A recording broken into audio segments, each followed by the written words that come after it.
두 번 읽어도 은혜가 되죠, 그죠? 은혜가 되죠, 그죠? 예.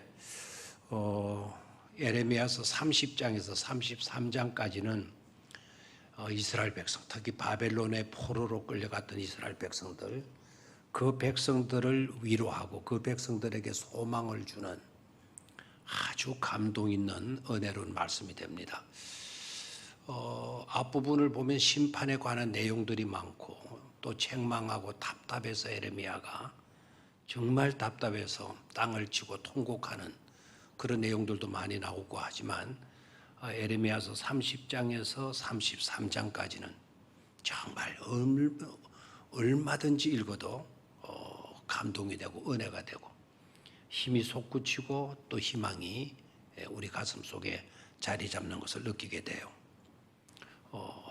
오늘 집사님 기도한 대로 이 말씀이 우리를 힐링하는 거죠. 치유하고 우리 정신의 세계까지도 새롭게 하고 힘을 붙돋아 주니까 절교 예레미야서를 읽으시기를 바라요. 30장에서 30 몇 장까지? 33장까지 그렇게 많이 읽으셔도 좋겠어요. 왜 두 번 읽게 하시는지 감을 잡으신 분 있습니까? 자, 본문 31절에서 34절까지 읽었는데 왜 두 번 읽게 했어요? 강조되고 있다. 좋습니다. 뭘 보고 하셨습니까? 뭘 보고 하셨습니까? 여호와의 말씀이니라. 매 절마다 31절, 32절, 33절, 34절 그 넉 절 가운데 여호와의 말씀이니라라고 하는 말씀이 빠진 절이 있습니까? 절이 있으니까 저 절간 그거 아닙니다. 자, 1절에 여호와의 말씀이니라라고 시작했죠. 자, 2절의 끝부분에 여호와의 말씀이니라 끝났죠. 33절 끝부분에 여호와의 말씀이니라 끝났죠. 34절 역시 끝부분은 여호와의 말씀이니라. 계속 반복해서 여호와의 말씀이니라. 이거는 하나님이 사인을 하신 거예요. 사인을 딱 찍은 거예요. 요거는 누구의 말씀이다? 하나님의 말씀이다. 도장을 딱. 누구도 이거는 변조할 수 없다. 딱 하나님이 도장을 찍어 놓으신 그런 구절들이 돼요. 한 절 한 절 그 내용들이 너무 감동적이죠. 그죠? 자, 그리고 하나님께서 34절까지 보게 되면 뭐를 강조하시기 위해서 여호와의 말씀이니라, 여호와의 말씀이니라, 여호와의 말씀이니라, 여호와의 말씀이니라 계속 반복하시느냐?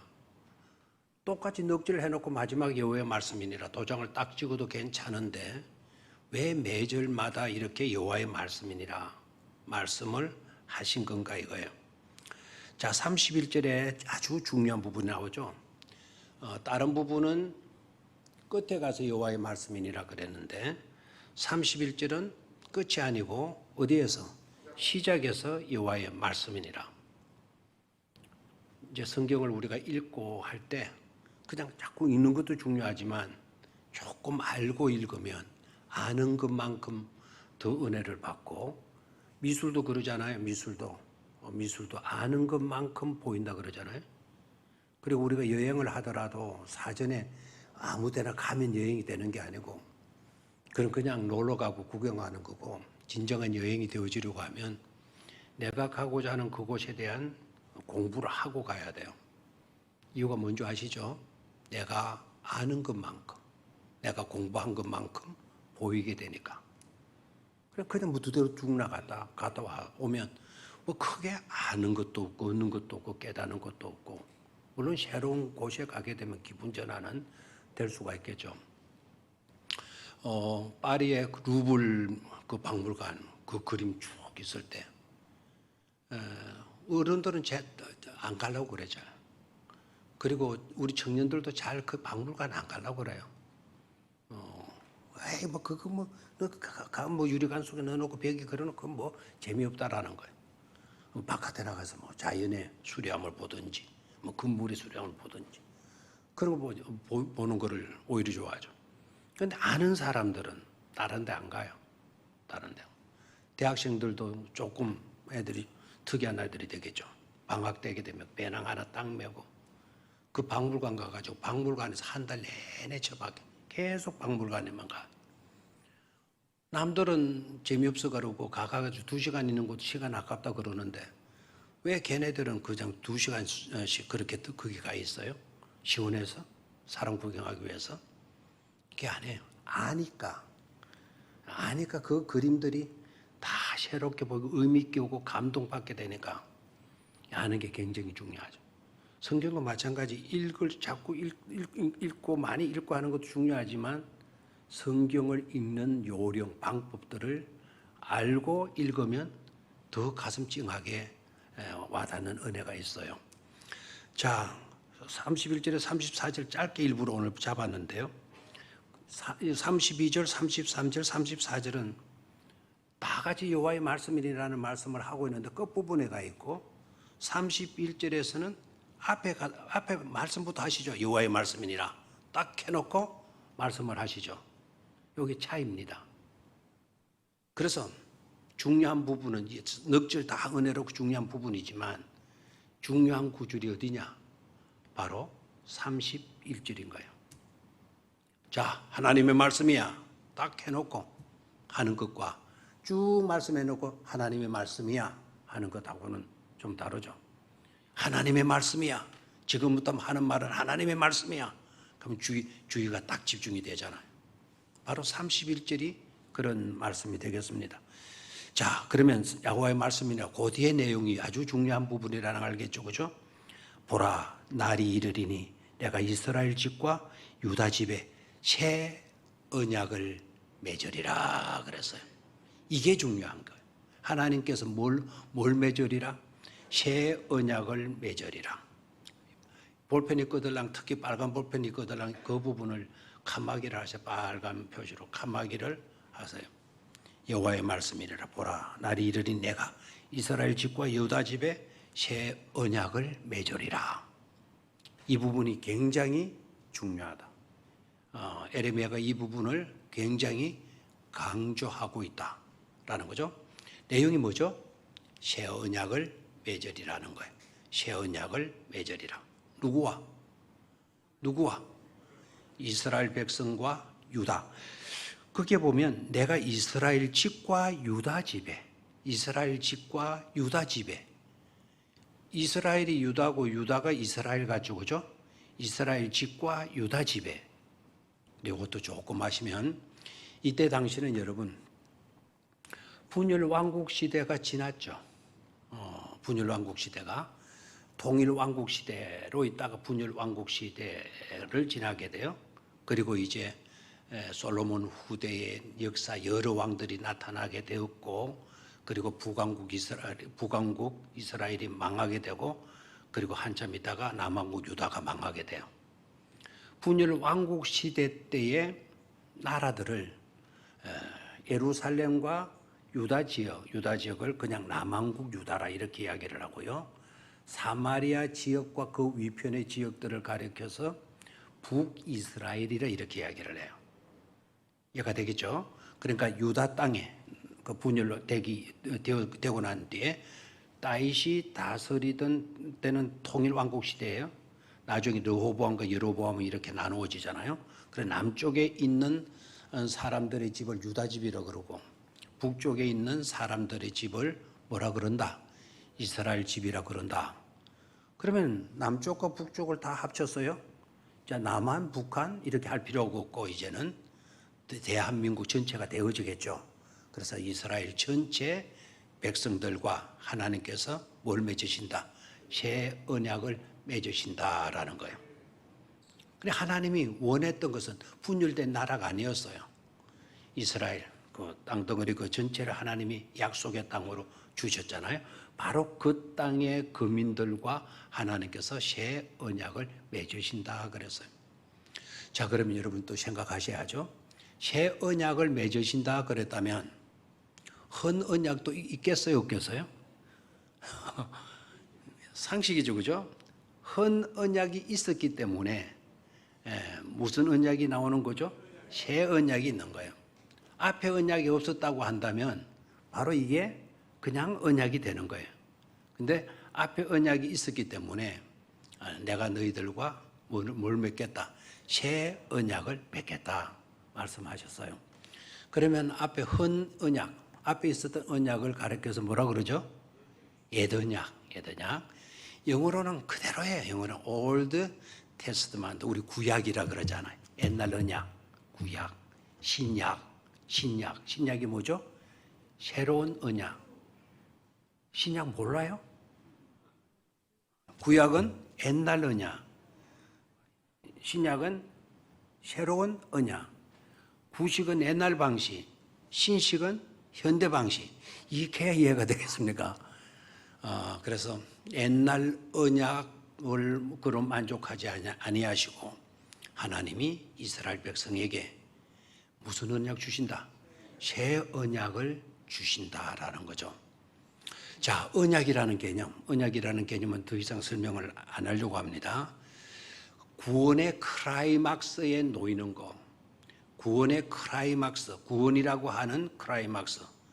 기독교는 구원의 종교이잖아요. 맞습니까? 기독교는 수양의 종교가 아닙니다. 기독교는 수양의 종교가 아니고 기독교는 뭐라고요? 구원의 종교예요. 그래서 기독교의 클라이막스는 죄에 빠진 우리들이 다 예수 믿어서 구원받는 게 기독교의 클라이막스예요. 그게 절정이란 말이죠. 그게 가장 중요한 중심이 되어지는 거죠. 됐습니까? 그러면 언약의 핵심은 뭐라고요? 언약의 클라이막스, 언약의 핵심은 구원이에요. 구원의 클라이막스를 나타내 보이는 것이 곧 뭐라고 이야기를 하느냐면 그걸 가리켜서 언약이라 이렇게 하는 거예요. 그래서 언약의 형태를 보게 되면 언약의 내용은 항상, 하나님의 언약의 내용은 항상 구원의 형태로 이루어지고 있다라는 거죠. 아시겠습니까? 그래서 하나님이 언약하신다. 옛 언약을 주셨고 새 언약을 주셨다 그러면은 그 언약 속에 깔려 있는 내용이 뭐라고요? 구원이다 이거예요. 아멘입니까? 그러면 오늘 새 언약 주신다 그랬는데, 새 언약을 맺겠다 그랬는데, 오늘 맺으시는 새 언약의 핵심 내용도 뭐라고요? 구원이라는 거죠, 구원. 그래서 언약의 핵심은 구원의 형태로 이루어지고 있다. 구원이 언약의 형태로 나타나고 있다. 이렇게 보면 되겠어요. 자, 구원과 계약은 제가 말씀드리지 않아도 되겠죠, 그죠? 언약도 쌍방간에 이루어지는 약속이에요. 언약도 쌍방간에 이루어지는 약속. 그러면 하나님과 우리와의 관계가 언약 관계라 그러면 하나님과 우리와, 하나님과 나와, 하나님과 여러분들과의 관계에서 이루어지는 뭐라고요? 약속. 그게 뭐라고요? 언약입니다. 자, 계약은 아시죠? 계약과 언약의 차이는 아시죠? 그죠? 계약도 쌍방간에 이루어지는 약속이에요. 그런데 내용과 목적은 다릅니다. 계약은 자기의 이익과 자기의 손해를 보지 않기 위해서, 자기의 유익을 지키기 위해서 서로 이러자 저러자 약속하는 것은 뭐라고요? 계약인 겁니다. 그럼 언약, 하나님과 우리와의 관계에서 이루어지는 것을 계약이라고 말하잖아요. 하나님과 우리와의 관계에서 이루어지는 것을 뭐라고 한다? 언약이라고 한다. 이 언약의 성격은 쌍방적 관계에서 이루어지는 약속인데 언약은 특이하게도 일방적 관계성 속에서 이루어지는 쌍방간 약속이에요. 좀 어렵습니까? 언약의 내용을 보면 하나님께서 일방적으로 해주시는 거예요. 하나님께서 우리에게 해주시는 거예요. 그렇게 해주면서 하나님이 우리에게 약속으로 맺어주셔요. 약속으로. 그럼 일방적으로 하나님이 해주시면서도 우리와 뭐 했어요? 약속. 이렇게 하마. 너도 그렇게 따라줘. 이런 식으로 해서 언약을 이루어 가시는 거죠. 왜 일방적이냐? 왜 일방적 언약이냐? 구원에 대해서는 우리가 어떻게 할 수 있는 일이 있다 없다? 없다. 다시 말하면 제 문제에 대해서 우리가 이렇게 저렇게 할게요. 그러니 하나님 우리 약속해 주셔. 이런 게 될 수가 없다라는 겁니다. 아무리 우리가 신실하고 착실하고 잘 믿고 해도 제 문제는 우리가 해결할 수 있어요, 없어요? 없어요. 그러니까 이건 누구만이 해 주셔야 돼요. 하나님만이 해 주셔야 되는 거예요. 그래서 하나님이 전부 다 해 주시고 우리 언약 맺자 하면서 손을 잡으시는 거예요. 그럼 우리가 해야 될 일은 바로 뭐죠? 하나님이 해 놓으신 그것을 언약 관계성 속으로 들어가서 그것을 내가 받아들이는 거예요. 아멘입니까? 받아들이는 것. 이게 언약적 관계입니다. 그러니까 우리 성도님들은 언약에 대한 분명한 이해를 좀 잘 가지실 수 있게 되기를 바랍니다. 성경에 나오는 언약의 내용들을 다 보게 되면은요, 일방적으로 이루어지는 축복으로 나타나고 있는, 축복의 형태로 나타나고 있는 일방적 약속이라는 것을 알 수가 있어요. 성경의 언약이라는 내용을 살펴보면 전부 다 하나님께서 다 해 주신 거예요. 근데 그것을 왜 약속이라는, 그걸 해 주셨으면서도 하나님이 우리와 뭐로 맺어 주셨어요? 약속으로. 약속을 하셔서 하나님 행하신 그것이 누구의 것이 되게 하신 것이다? 우리의 것. 우리의 것. 여러분의 것. 나의 것으로 되게 해 주신 것이죠. 자, 그러면 새 언약을 주시겠다 그랬는데 새 언약이 주어지게 되면 옛 언약은 어떻게 되는가? 새 언약이 주어지면 옛 언약은 어떻게 되어지는가? 옛 언약은 이제 소용없게 되어지는 것인가? 이제 새로 맺어지는 이 새 언약만 주어지게 되는 것인가? 라는 문제를 생각해야 돼요. 자, 오늘 좀 잘 들으시기를 바라요. 자, 옛 언약을 두고 하나님은 새 언약을 너희와 맺겠다. 유다 집과 이스라엘 집과 새 언약을 내가 맺으리라. 여호와의 말씀이니라. 딱 해놓고 그 말씀을 하셔요. 아주 중요하죠, 그죠? 그러면 옛 언약이 있는데 왜 새 언약을 하나님은 이스라엘 백성들, 유다 집 사람들과 새 언약을 맺으시려고 하는가? 이유가 있죠. 자, 옛 언약으로 갑시다. 옛 언약은 바로 올드 테스트먼트입니다. 바로 하나님께서 주신 율법이죠. 율법. 하나님의 법이죠. 율법. 옛날 하나님께서 맺어주신 그 약속, 법으로 우리에게 언약을 체결해 주셨는데 그것을 누가 파기시켰죠? 하나님이 파기시켰어요? 사람이 파기시켰어요? 사람이 파기시켰어요. 왜 사람이 파기시킬 수밖에 없었나요? 율법을 어길 수밖에 없었나요? 왜 사람이 율법을 어길 수밖에 없었나요?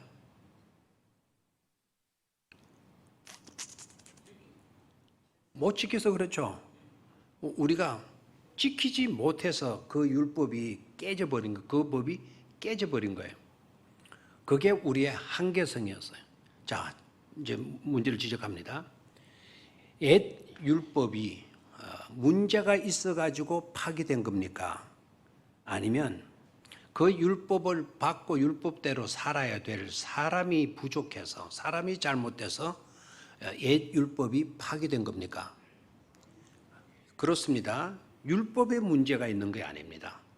율법에 문제가 있는 게 아니고 우리가 연약하고 우리가 부족하고 우리가 한계를 갖고 있기 때문에 그래요. 아시겠죠? 이해가 됩니까? 그래서 율법을 문제 삼으면 안 됩니다. 율법에 미치지 못하고 있는 우리들의 삶, 그게 바로 사람의 구약의 문제가 되어지는 것이죠.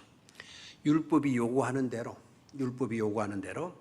우리가 따라주지 못한 겁니다. 따라주지 못한 거예요. 하나님께서 선악을 알게 하는 나무 열매는 따먹지 말라. 하나님께서 우리에게 명령해 주셨어요.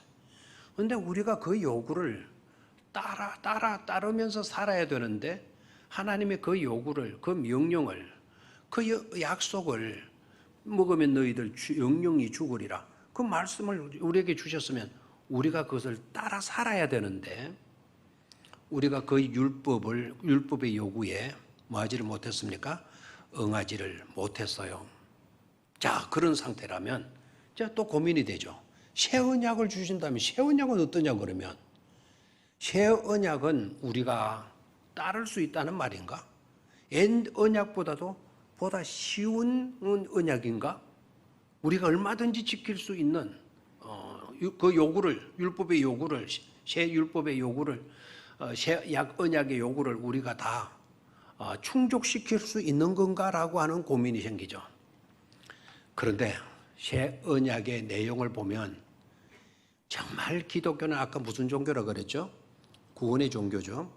기독교는 또한 정말 사랑의 종교이고 은혜의 종교인 것을 깨닫게 돼요. 새 언약의 내용을 내용만 봐도 새 언약의 내용만 봐도 하나님은 사랑이시구나. 하나님은 은혜로우신 분이시구나 하는 것을 깨닫게 돼요. 자, 새 언약의 내용, 핵심이 뭐냐면 우리가 한계가 있어서 그 요구에 하나님의 언약의 조건에 우리가 이르지를 못해요.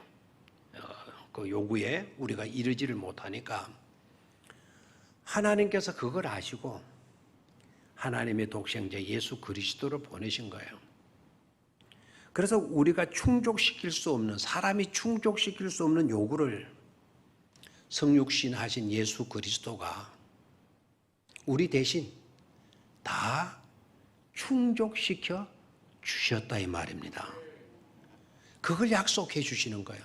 그걸 약속하시면서 우리가 그 약속을 받아들이면 되도록 해 주셨다 이 말입니다. 옛날에는 옛 언약 주었더니 우리가 그 옛 언약의 요구에 이를 수가 없어가지고 그 옛 언약이 참 좋은 건데 그걸 파기시켜버리고 말았어요. 그러고 안타깝죠. 우리도 안타깝고 하나님도 너무 안타까운 거예요. 하나님은 그냥 계시지 아니하고 독생자를 딱 보내셔서 새 언약의 율법 새 언약을 예수 그리스도로 하여금 다 충족시켜 놓으시고 그리고 우리로 하여금 새 언약을 맺자고 체결해 주셨다 이 말입니다. 은혜입니까? 은혜 아닙니까? 그럼 우리가 해야 할 일은 바로 뭐죠? 이제 새 언약 속에 여러분들이 활기차게 나아갈 수가 있어요. 또 그 언약을 내가 지키지도 못하는 그 언약 아마 노력해도 안 되던데 그러시면 안 된다니까요. 우리가 할 수 없는 모든 일들을 누가 다 이루어 주셨죠? 예수 그리스도가 다 이루어 주셨다 이 말입니다. 그걸 이루시기 위해서 예수님이 인간의 몸을 입고 나와 같이 여러분들과 똑같이 오신 거예요. 우리의 한계를 다 인간으로서 감당하시고 그리고 우리가 안고 있는 고질적인 모든 문제들을 해결해 주시고 이제는 하나님의 새 언약을 붙들고 희망차게 활기차게 기쁨과 행복을 가지고 살아갈 수 있도록 해 주시는 것입니다. 그래서 오늘 말씀의 제목이 뭡니까? 새 언약 속에 사는 행복이에요. 다시 시작. 새 언약 속에 사는 행복. 여러분 행복할 수 있습니까? 믿음의 사람이라면 얼마든지 행복할 수가 있죠. 어디에서? 새 언약 속에서. 새 언약 속에서. 여러분 구약의 언약 속에서 여러분 행복할 수가 있냐라고 물으면 여러분은 인상이 찌푸리지고 수심과 근심에 고민에 빠질 수밖에 없죠. 아무리 애쓰고 노력하고 했는데도 불구하고 안 되잖아요. 안 되잖아요. 나 앞으로 똑바로 살아볼래. 아무리 다짐하고 이빨 깨물고 입술 깨물고 해도 안 되잖아요. 그러면 옛 언약 같으면 그것은 깨지고 말아요. 그러나 지금은 돼요. 내가 못하는 것 누가 다 이루어 주셨어요? 예수 그리스도가 다 해결해 주셨다 이 말입니다. 그래서 누구 아니면 안 된다? 예수 그리스도가 아니면 안 돼요. 아무도 새 언약 속에 들어갈 수가 없어요. 누가 오셔야 돼요? 예수 그리스도가. 예수 그리스도가 오셔서 다행히도 우리를 위해서 사셨고, 우리를 위해서 말씀해 주셨고, 우리를 위해서 기도해 주셨고, 우리를 위해서 십자가에 못 박혀 피 흘려 죽으셨고, 우리를 위해서 장사되었고, 우리를 위해서 부활하시고, 우리를 위해서 지금도 보좌 우편에서 우리를 위해서 지금도 마시고 계시고, 기도하시고 계시고, 때가 되면 우리를 위해서 또 우리를 데리러 우리 주님이 다시 이 땅에 임하시게 되어진다는 사실이죠. 새 언약, 이 언약을 주신다고. 그런데 여러분 놀랍지 않습니까? 예레미야서가 구약입니까? 신약입니까? 구약이죠. 자, 새 언약이라고 하면 신약 속에 가서 이 말씀이 우리에게 주어져야 될 것 같은데, 구약에서 구약 선지자가 이 말씀을 선포하고 있는 겁니다. 놀랍죠? 구약의 현장 속에 있는 분이 새 언약에 대해서 선포하고 있다라는 거예요. 자, 이걸 가리켜서 뭐라고 그러냐? 이걸 가리켜서 예언이라 그래요.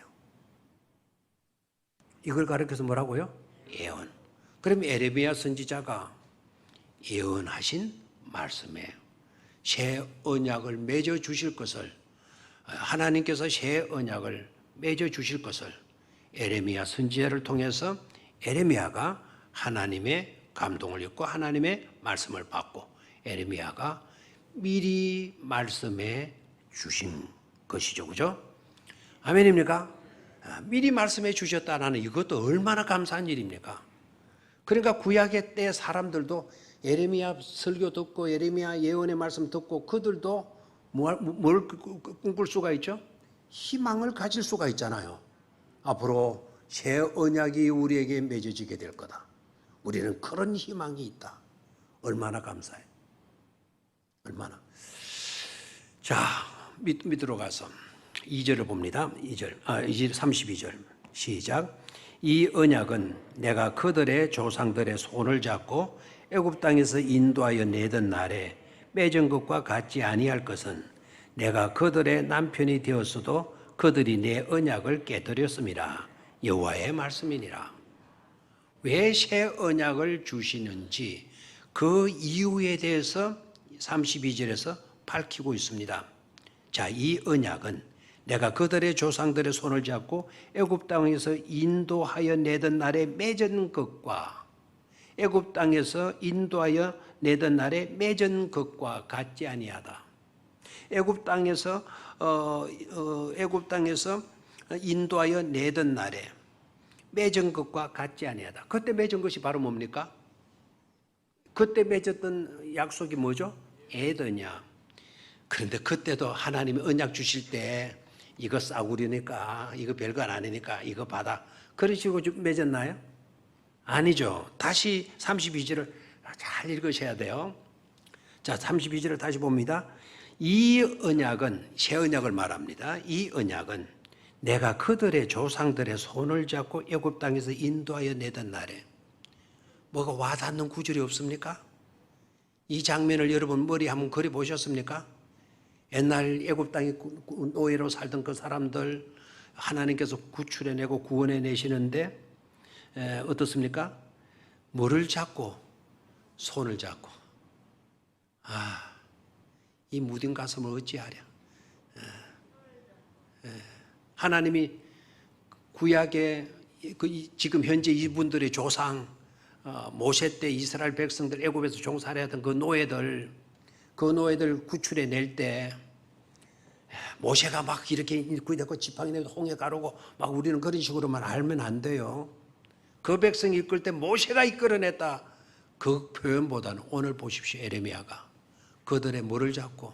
손을 잡고 손을 잡고 애굽 땅에서 인도하여 내던 날에 하나님은 그때도 잘하셨어요? 안 잘하셨어요? 이스라엘 백성들, 우리 조상들, 우리 선배들한테 하나님 잘해주셨어요? 안 잘해주셨어요? 잘해주셨어요. 그때 오셔서 우리 하나님이 그들의 뭐를 잡아주셨다고요? 손을 잡아주셨다고요.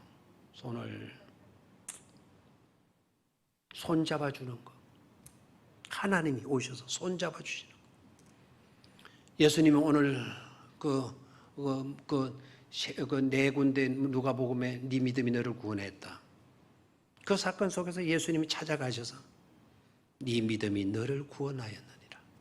일일이 그들을 만나주시고 그들의 말씀해 주시고 손잡아 주시고 남들을 비방하고 욕해도 손잡아 주시고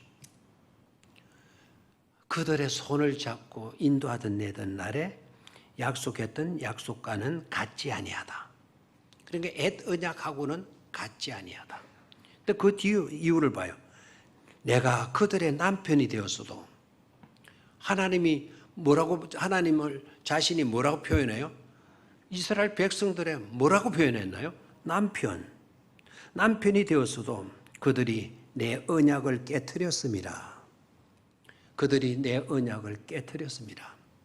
남편의 말을 안 들었고 남편과 친근과 무촌의 관계에 있는 관계성 속에 있으면서도 약속을 그들이 파기했다라는 거예요. 부모와 자식 간은 몇 촌이죠? 부모와 자식 간은 몇 촌입니까? 몇 촌? 1촌. 형제와 형제 간의 관계는 2촌. 그럼 부부 관계는 0촌.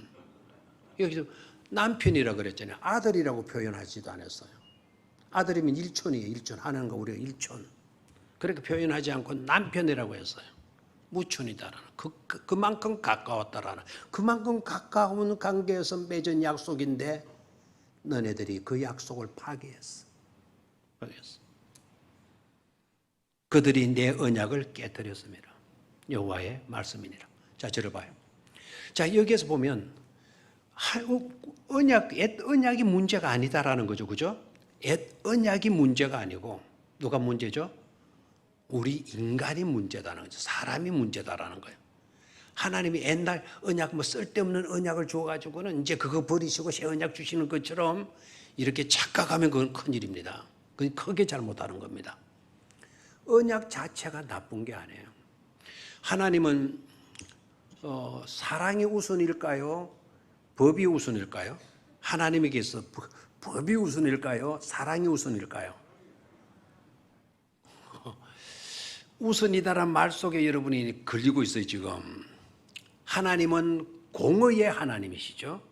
정의로운 하나님. 하나님은 사랑의 하나님이시죠. 아멘입니까?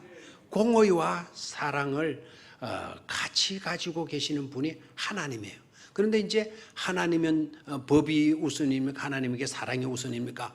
묻는 내가 조금 애매한 질문을 했어요. 그럼 이제 사람들이 되게 사랑이 좋으니까 사랑익하죠. 그렇게 대답해도 괜찮습니다. 그렇게 말씀해도 괜찮아요. 여러분, 율법의 모든 핵심은 뭐죠? 율법의 모든 핵심은 바로 사랑이에요. 온전한 사랑의 핵심은 역시 법이에요. 여러분, 개판 5분 전에 그런 사랑을 말하는 것이 아닙니다. 울려고 내가 왔던가 사랑은 눈물의 씨야 이런 사랑을 말하는 게 아닙니다. 온전한 사랑의 핵심은 그 안에 법이 있는 거예요. 법이 질서가 있고 지켜야 할 것을 지켜가죠. 진정한 사랑에서는. 그런데 여러분 볼까요? 구약의 부부관계, 남편 이야기 나왔으니까 남자가 잘못했거나 부인이 잘못했거나 하게 되면 구약에 해도 되는 게 있어요.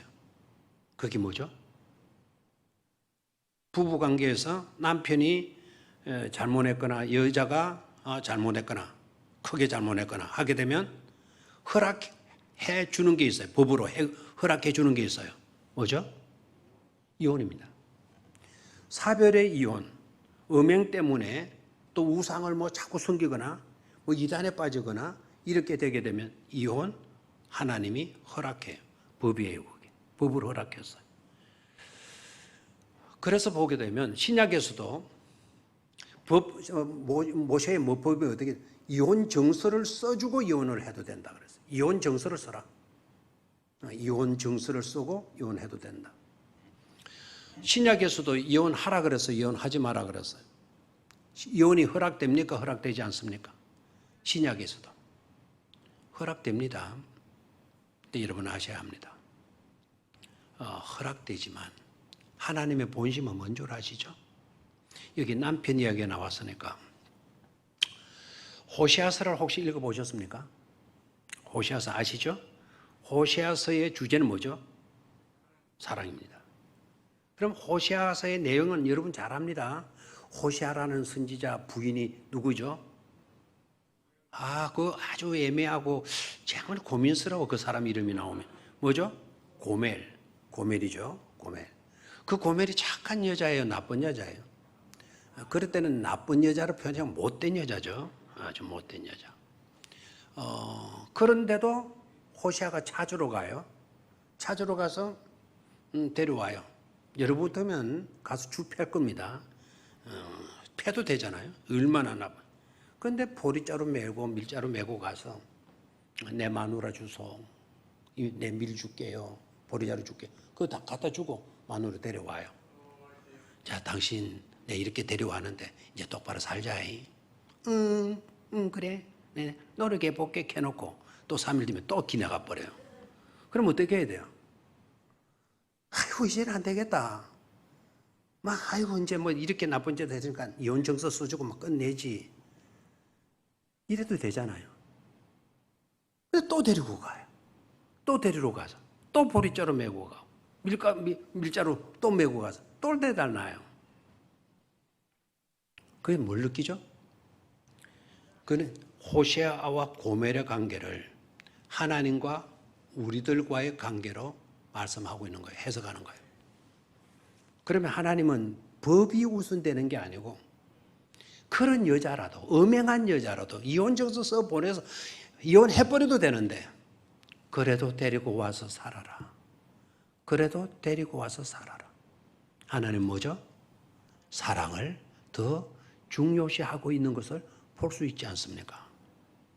정말 알고 보면 정말 우리 하나님은 너무 은혜로우시고 긍휼이 많으신 사랑이 많으신 하나님이시라는 것을 깨닫게 되죠. 그런 하나님을 믿고 산다는 게 여러분 큰 행복이고 기쁨인 것을 절대로 잊지 마시기를 축원합니다. 34절로 갑니다. 33절 안 했죠? 33절 시작. 그러나 그날 후에 내가 이스라엘 집과 맺을 언약은 이러하니 곧 내가 나의 법을 그들의 속에 두며 그들의 마음에 기록하여 나는 그들의 하나님이 되고 그들은 내 백성이 될 것이라. 여호와의 말씀이니라. 아멘. 여기서 깨달을 수 있는 것이 바로 뭡니까? 여기서 깨달을 수 있는 것이 바로 뭡니까? 새 언약은 그냥 돌판에 새겨서 주시는 언약이 아니고 새 언약은 어디에다가 주시죠? 우리 마음속에 새겨 주신다 이 말입니다. 새 언약을 어디에다 새겨 주셨어요? 우리 마음에 새겨 주셨다는 거죠. 새 언약을 내 마음에. 새 언약이 저 바깥에 어디로 있는 것이 아니라 하나님이 내 심장 가운데 내 마음 가운데 하나님이 새 언약을 새로운 약속을 새겨 놓으셨다라는 거예요. 그럼 새 약속의 내용이 뭐냐? 바로 앞에 나와 있습니다. 앞에 새 약속의 내용이 뭐냐? 앞에 나와 있죠. 33절 끝부분에 나는 그들의 하나님이 되고 그들은 내 백성이 될 것이라.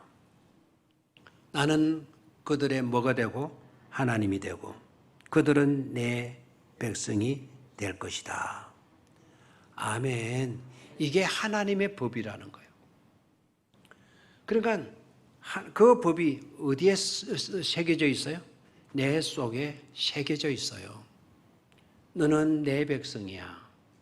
나는 네 하나님이라고. 이래도 아멘이 안 나와요. 다 남의 이야기처럼 들리는 것 같네요. 자, 자기 가슴을 치면서 나는 하나님의 사람이고 하나님은 나의 하나님이시다. 아멘. 나는 그들의 하나님이 되고 그들은 내 백성이 될 것이다. 하나님은 여러분의 하나님, 나의 하나님이 되고 여러분들이 하나님의 백성이 되고 내가 하나님의 백성이 되고 그 사인을 어디에다 새겼다고요? 여러분 마음에 새겨놨다는 거예요.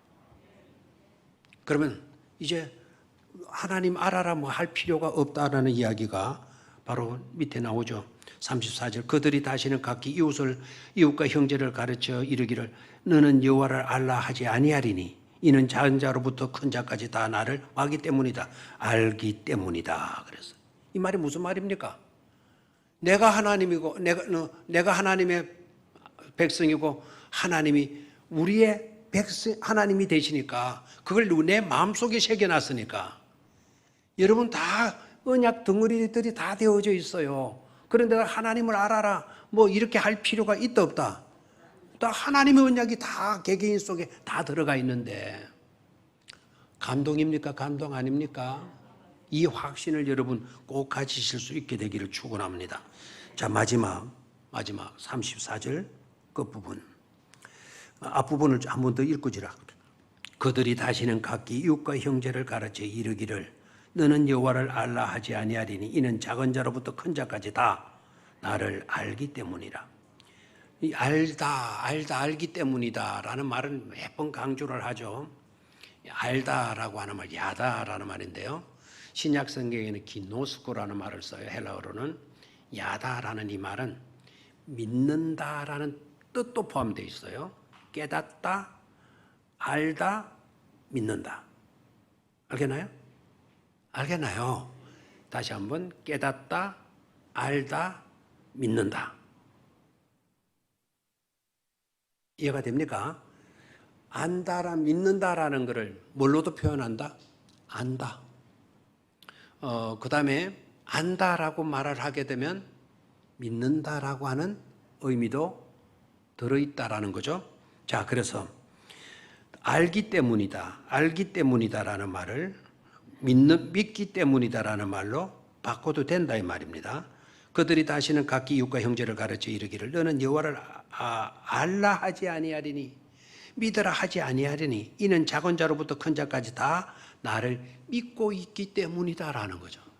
믿고 있기 때문이다. 자, 그다음 중요한 말씀입니다. 내가 그들의 악행을 사하고 밑줄을 또 그어야 되겠죠.